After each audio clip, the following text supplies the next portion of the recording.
চিত্তচিরে চৈত্র মাস, পর্ব সংখ্যা ৫। লেখিকা মম সাহা, কণ্ঠে আমি প্রিয়া। মরার মতো বাইচে আছি, আর মারবি কি? শরীর থেকে আত্মাটাই তো বের হওয়ার বাকি।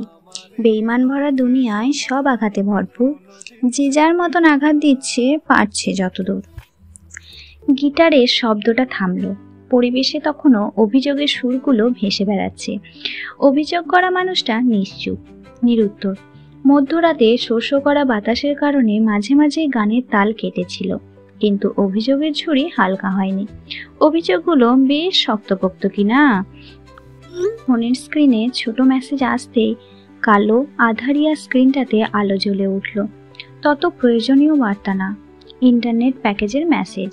বাহার দৃষ্টি রাখলো ফোনের স্ক্রিনটাতে। রাত ৩:০৭। রাতটা যেন কেমন ফাঁকা ফাঁকা, পানসে বিষণ্ণ লাগছে। ছাদের হরেক রকমের ফুল গাছে ফুলগুলো থেকে মিশ্রিত একটা ঘ্রাণ ভেসে আসছে। মিশ্রণের কারণে ঘ্রাণটা ঠিক মিষ্টি লাগছে না, বরং কিছুটা উদ্ভটই লাগছে। বাহার চোখ মুখ কুচকালো। এই হরেক রকমের ঘ্রাণের থেকে তার পুড়ে যাওয়া নিকোটিনের ঘ্রাণটা বোধ হয় বেশিই ভালো। হুট করে ভীষণ ধোঁয়া ওড়ানোর তৃষ্ণা পেল তার। প্যান্টের পকেট তন্ন তন্ন করে সে দেশলাইয়ের বাক্সটা ছাড়া আর কিছুই পেল না। প্রয়োজনের সময় প্রয়োজনীয় জিনিসটা না পেলে বিরক্তের স্রোত বয়ে যায় শরীরে। বাহারের ক্ষেত্রেও তাই ঘটল। বিরক্তিতে কপাল কুচকালো। দুপুরেই তো সিগারেটটা শেষ হলো, তারপর এত অঘটনের কারণে আর কেনা হয়নি। ভাবতেই একটা হতাশার শ্বাস বেরিয়ে এলো। এই মুহূর্তে সিগারেটটা বেশিই প্রয়োজন। পানসের আটটাতে ধোঁয়ায় উড়িয়ে দিলেই বিষণ্ণতা কিছুটা কমবে। এলোমেলো ঝাঁকড়া চুলগুলো থেকে চুইয়ে চুইয়ে পানি ভরা গায়ে জড়ানো টি শার্টটার অনেক অংশই ভিজে গেছে। সেদিকে খেয়াল দিল না বাহার, বরং আস্তে ধীরে পা ফেলে সে সিঁড়ি বেয়ে ছাদ থেকে নিচে চলে এলো। চিত্রাদের বাড়ির ছাদে যেতে হলে তাদের মেইন দরজার বাইরে এসে সিঁড়ি বেয়ে যেতে হয়। সেই সুবাদে বলা যায় যে কখন ছাদে যায় আসে তা এতটা বুঝতে পারে না ঘরের ভেতরের লোকজন। ছাদ থেকে নেমে যেই না মেন গেট পার হয়ে বাইরে যেতে নেবে, তন্মধ্যেই চিত্রাদের বাড়ির বৃদ্ধ দারোয়ান বাহারকে ডাক দিল। বাহার চাচা, আম্মা জানগো, কি খবর? আপনি তো দেখা আইছিলেন তাই না? যেতে যেতেও থেমে দাঁড়ালো বাহার। বয়সের ভারে কুঁচকে যাওয়া চামড়ার মানুষটার দিকে তাকালো। রাতের রাস্তায় সোডিয়ামের হলদেটে আলোয় লোকটার কালো কুচকুচে মুখটা ঝিলিক দিয়ে উঠল। বৃদ্ধ দারোয়ানের চোখের কোণে অশ্রুদের ভিড় দেখে এড়ায়নি বাহারের। বাহার অনেকটা এগিয়ে গিয়েছিল বলে লোকটা থেকে বাহারের অবস্থান প্রায় ৭-৮ হাত। বাহার পিছিয়ে এলো। বৃদ্ধ দারোয়ানের বরাবর দাঁড়িয়ে প্রশ্ন করলো, আপনি ঘুমাননি চাচা? না চাচা, বাড়ির ফুলগুলানের এই অবস্থা, আমি কেমন কইরা সুখের নিদ্রা জামু কও? লোকটার কথায় বাহার কিঞ্চিত অবাক হলো। বাড়ির সামান্য দেহরক্ষী অবধি মেয়েগুলোর চিন্তায় ঘুমায়নি, অথচ সে দিব্যি এসে ১ ঘন্টা ঘুমিয়ে নিল। অদ্ভুত। কইলা না তো চাচা, আম্মারা ভালো আছে? বাহার মুখ ছোট করলো, বিরস মুখে উত্তর দিল, না চাচা, তত ভালো নাই, তবে ওহির ততটাও ক্ষতি হয়নি। সে কাল পরশুই বাসায় চলে আসতে পারবে। চেরি আর চিত্রার অবস্থা খারাপ। বৃদ্ধ লোকটা ফ্যাল ফ্যাল করে কেঁদে দিল। চোখের পানিগুলো বাহারের কাছে মুক্ত দানার মতন লাগলো। সে কেবল নির্বিশেষ তাকিয়ে রইল ক্রন্দনরত আবু চাচার দিকে। পুরুষ মানুষের কান্না করাটা ঠিক মানানসই না হলেও আবু চাচার কান্নাটায় বেশ মায়া মায়া। কালো কর্কশ মুখটার দিকে তাকালে কোনো টান অনুভব না হলেও কান্নার মাঝে অগাধ ভালোবাসা আছে। বাহার লোকটার ডান বাহুতে ভরসার হাত রাখল, আশ্বাস দিয়ে বলল, কান্না করবেন না চাচা, আল্লাহরে ডাকেন, কান্না করলে আর কি বা হবে? আবু চাচা নিজের ডান হাতের তালুর সাহায্যে চোখের অশ্রুবিন্দুগুলো মুছল। তবুও ভিজে ভিজে জলবিন্দুগুলো লেপ্টে আছে গালে। কান্না থামিয়ে লোকটা ভীষণ অসহায় কণ্ঠে বলল, জানো বাবা, এই বাড়ির মানুষগুলা বড্ড ভালো। ওহি মামনি শান্ত ছিল ছোটবেলা থেকেই, ওর জন্য কারো চিন্তা ছিল না, কিন্তু চিত্রা মামনি ছিল অনেক দুষ্টু। একটু চোখের পলক পড়লেই মেয়েটা গেটের বাইরে চলে যেত। অনেক নাকানি চুবানি খাওয়ালেও দিন শেষে মেয়েটা কত যত্নশীল ছিল।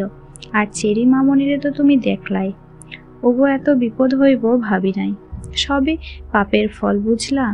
বাপ মায়ের পাপ সন্তানেরে ধরে। শেষের কথাটুকু বাহারের মনে দারুণ সন্দেহ জাগালো, কিন্তু সে প্রকাশ করল না, কারণ সে যতটুকু জানে আবু চাচা অনেক বিশ্বস্ত লোক। যে বাড়ির নুন খায় সে বাড়ির খারাপ চাইবে না। হয়তো এখন অতি আবেগে কথাটা বের হয়ে গেছে, না হয় এটাও বের হতো না। মনুষ্যজাত এমনই, এদের আবেগস্রোত এতই বেশি যে আবেগের বশে এদের বিবেকের মাঝে মাঝে কার্যক্ষমতা লোপ পায়। বাহার আবু চাচাকে ঘরে পাঠিয়ে নিস্তব্ধ রাস্তায় পা বাড়ালো। ঘুমিয়ে আছে রাতের শহর, তাই তো এত নিশ্চুপ।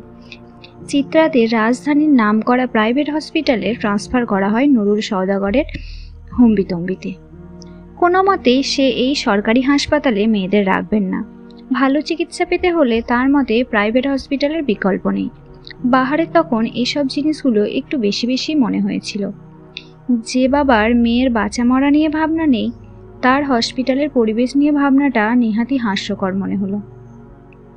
এমন গা জ্বালানো আদিক্ষেতা বাহারের ঠিক সহ্য হয়নি, তাই সে রাত 11টার দিকে চলে এসেছে। বাড়িতে আপাতত চাঁদনি, ফুপুর ছেলে অয়ন আর চাঁদনির স্বামী ছাড়া কেউ নেই, সবাই হসপিটালে। চিত্রার বড় চাচাও চলে এসেছে। চিত্রার ছোট চাচাকেও জানানো হয়েছে, উনিও যত দ্রুত সম্ভব আসার চেষ্টা করবে। চিত্রাদের এলাকায় এত রাতে অবশ্য কোনো দোকান খোলা নেই, বড় লোকের অভিজাত এলাকা কি না। বাহার চুলগুলো ঝাঁকাতে ঝাঁকাতে একটা বিরক্তের শ্বাস ফেলল। একটা বিদঘুটে রকমের শব্দ বের হয়ে এলো মুখ থেকে। পায়ের সামনে পড়ে থাকা খোলা বোতলটাকে ডান পায়ে লাথি দিয়ে তাচ্ছিল্য করে বলল, শালা বড় লোক হয়েই ঝামেলা। সামান্য সিগারেট খেতে কিনা 7 সমুদ্র 13 নদী পাড়ি দিতে হচ্ছে। সামান্য একটা সিগারেটই যদি না পাওয়া যায়, তবে তোদের এত বড় লোকই ভাবসাব দিয়ে কি লাভ? সিগারেট রাখে না ভদ্র এলাকা, অথচ এক একটা বড় বড় পার্টির নাম করে মদ খেয়ে টাল হয়ে থাকে। নারী নেশায় টাকা ওড়ায়, সব রাতে করে, দিনেই এসব বড় লোকেরা সাধু সাজে। যত সব ফাউল লোকজন। আমাদের গরিবদের ধোয়া ওঠানোর আনন্দটাও তাদের সহ্য হয় না। গরিবদের শখ আহ্লাদ খুশিতে লাথি মেরেই যেন এদের চিরসুখ। অনির্দিষ্ট গন্তব্যহীন হেঁটে অবশেষে বড় রাস্তার মোড়ে খুপড়ির মতন চায়ের দোকানটা খোলা পেল বাহার। সেখান থেকে 1 প্যাকেট সিগারেট কিনে যেই না বাড়ির পথে পা বাড়াতে নিল, হঠাৎ মনে হলো তখনের অতি কষ্টে মিষ্টি হাসি দেওয়া মেয়েটাকে একটু দেখতে যাওয়া উচিত। কি নিদারুণ কষ্টই না মেয়েটা পেয়েছে। আধা ঘন্টার পথ একা একা বেখেয়ালিভাবে হেঁটে অবশেষে নির্দিষ্ট গন্তব্যে পৌঁছালো বাহার। অথচ বাহারের জীবনে এতগুলো দিনেও কোনো গন্তব্য ছিল না। এক রাতের মধ্যে কিছুক্ষণের জন্য হলেও বাহার ভাইয়েরও একটা গন্তব্য হলো। ফোনের স্ক্রিনে সময় দেখার জন্য দৃষ্টি দিতেই দেখলো একদম 4টা বাজে। ছোট্ট একটা শ্বাস ফেলল বাহার। অলস ধীর ক্লান্ত শরীরটাকে টেনে টেনে সাদা ধপধপে পরিষ্কার হসপিটালের 3 তলায় নিয়ে গেল। করিডোরে মানুষ নেই তেমন। বাহার যেখানে দাঁড়িয়েছে সেখান থেকে প্রায় অনেকটা দূরে তুহিন চেয়ারে হেলান দিয়ে চোখ বন্ধ করে আছে। তুহিনের কাঁধে মাথা রেখে দিশান ঘুমাচ্ছে। বাহার যতটুকু জানে, হসপিটালের নিচের তলায় একটা বিরাট জায়গা আছে যেখানে রোগীদের সাথে আসা মানুষরা থাকে। হয়তো বাকিরা সেখানেই। বাহার ধীর গতিতে গুনে গুনে পা ফেলে চিত্রার কেবিনের সামনে দাঁড়ালো। যেই না কেবিনের দরজা খুলতে যাবে, তুহিনের ঘুম ঘুম ভরাট কণ্ঠ ভেসে এলো, বাহার ভাই, আপনি যে? বাহারের ভড়কে যাওয়ার কথা থাকলেও সে বেশ স্বাভাবিক রইল। দরজার হাতলে হাতটা রেখে ঘাড় ঘুরিয়ে তুহিনের দিকে তাকালো। অতঃপর তার গম্ভীর পুরুষালী কণ্ঠে বলল, হ্যাঁ, দেখতে এসেছিলাম তোমাদের, তুমি বিশ্রাম করো। তুহিন আর কোনো প্রশ্ন করল না, প্রতিক্রিয়া জানালো না। বাহার ভাইয়ের কথা পালন করে সে আবার চোখ বন্ধ করে ফেলল। মিনিট 2 পেরোতেই ভারী ভারী শ্বাস ফেলল, বোধহয় ঘুমিয়ে গেছে। বাহারের হুট করেই মনে হলো এত রাতে আর দেখা করার প্রয়োজন নেই। যেই না সে হালকা খুলে যাওয়া দরজাটা আটকে দিয়ে চলে যেতে নিল, পেছন থেকে মুমূর্ষ ডাক ভেসে এলো, বাহার ভাই। বাহার আর পা আগাতে পারল না। পিছু ঘুরে বিছানায় লেপ্টে থাকা চিত্রার দিকে তাকালো। মেয়েটা এত রাত অবধি জেগে আছে। মেয়েটার হাতে এই মোটা ব্যান্ডেজ। কাল হয়তো ওর আর চিরির সার্জারি নিয়ে আলোচনা হবে। বাহারকে দাঁড়িয়ে থাকতে দেখে দ্বিতীয় ডাক দিল চিত্রা, বাহার ভাই আসেন। এমন ডাক ফিরিয়ে দেওয়ার আগ্রহ বাহারের মাঝে আর দেখা গেল না। সে ধীর গতিতে চিত্রার কেবিনে প্রবেশ করলো। কেমন হিমশীতল রুমখানা। বাহারের এতক্ষণের কিঞ্চিত ঘেমে থাকা শরীরটা শিরশির করে উঠল কৃত্রিম শীতলতায়। বাহার যেতে যেতে একেবারে চিত্রার বেডখানার সামনে গিয়ে দাঁড়ালো। পা হতে মাথা অবধি মেয়েটাকে পরখ করে বলল, কেমন আছো? এমন অসময়ে অদ্ভুত প্রশ্নটা যেন বাহার ভাইয়ের মুখেই মানায়। ভূতা যন্ত্রণা নিয়ে বিষাদ হেসে চিত্রা উত্তর দিল, আমি তো সবসময় ভালো থাকি। তা ঘুমাওনি কেন? বাহারের প্রশ্নে চিত্রার মাথায় দুষ্টু বুদ্ধি খেলে গেল। বাহারকে বিব্রত বোধ করাতে বলে উঠল, আপনার অপেক্ষায়। বাহার হাসল। বাহার খুব সহজে হাসে না, আবার হয়তো হাসে, কিন্তু চিত্রাদের বাড়ির মানুষদের সামনে তেমন হাসে না। মেয়েটা যে এমন যন্ত্রণার মাঝেও ঠাট্টা করেছে তা বাহারের বেশ লাগলো। বাহার উত্তরে বলল, বাহারের অপেক্ষায় থেকো না মেয়ে, কংক্রিটের হৃদয় তো, আবেগ ছই কম। অঘোষিত অপেক্ষাদের পরে মৃত্যু হবে, অথচ তুমি তো পুষ্পপ্রেমী, কাটাই কেন এত ঝোঁক?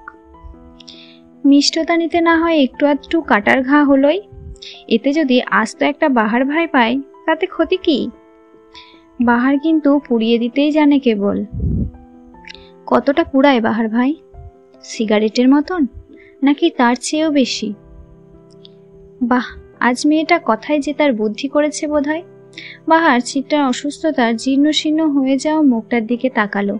খুব ক্ষীণ স্থির কণ্ঠে বলল, রঙ্গনা যদি জ্বলতে আসে তবে কিঞ্চিত না হয় কম পুড়াবো। চিত্রা ফিক করে সকল যন্ত্রণা ভুলে হেসে উঠল। বাহার সেই মুখটার দিক থেকে চোখ সরিয়ে চলে যেতে যেতে ধীর স্বরে গাইল, কথা হবে, দেখা হবে, প্রেমে প্রেমে মেলা হবে, কাছে আসা আসি আর হবে না, চোখে চোখে কথা হবে, ঠোঁটে ঠোঁটে নাড়া দেবে, ভালোবাসা বাসি আর হবে না। চিত্রা যাওয়ার পানে তাকিয়ে রইল কতক্ষণ, আপন মনেই প্রশ্ন তুলল, সত্যিই হবে না বাহার ভাই? উত্তর এলো না এই প্রশ্নের, কারণ মানুষটা ততক্ষণে অনেক দূর চলে গিয়েছে।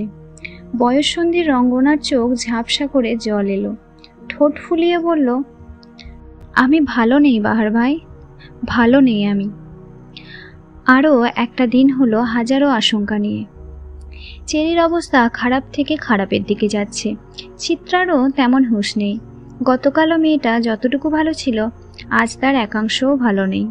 সারাটি দিন সকলের কেবল সৃষ্টিকর্তাকে ডাকতে ডাকতে গেল, কোনো ভালো খবর যেন আসে সেই আশায়। বাহারকে সারাদিনও আর দেখা যায়নি, আসেনি হসপিটাল। নুরুল সওদাগর ইনভেস্টিগেশনে নেমে গিয়েছেন খুব কঠিনভাবে। হুট করেই বিকেলে পাওয়া গেল আর একটা চাঞ্চল্যকর খবর, মহিন নাকি আজ ভোরেই সিলিং ফ্যানের সাথে ঝুলে গিয়েছে। পুলিশ যখন তার খোঁজে তার বাসায় গেল তখন তাকে মৃত অবস্থায় পাওয়া যায়। নুরুল সওদাগরের সন্দেহের খাতায় ছিল কলেজের বখাটে ছেলেটা এবং মহিন। বখাটে ছেলেটা নাকি চিত্রার এমন ঘটনা শোনার পরই উধাও হয়ে গেছে, আর মহিন তো মৃতই। খুব সহজ সরল কেসটা হুট করেই জটিল হয়ে গেল। মহিনের মৃত্যুটা খুন নাকি আত্মহত্যা তা নিয়ে সাড়া পড়ে গেল। সব গুছিয়ে থাকা জিনিস যেন হুট করেই এলোমেলো হয়ে গেল।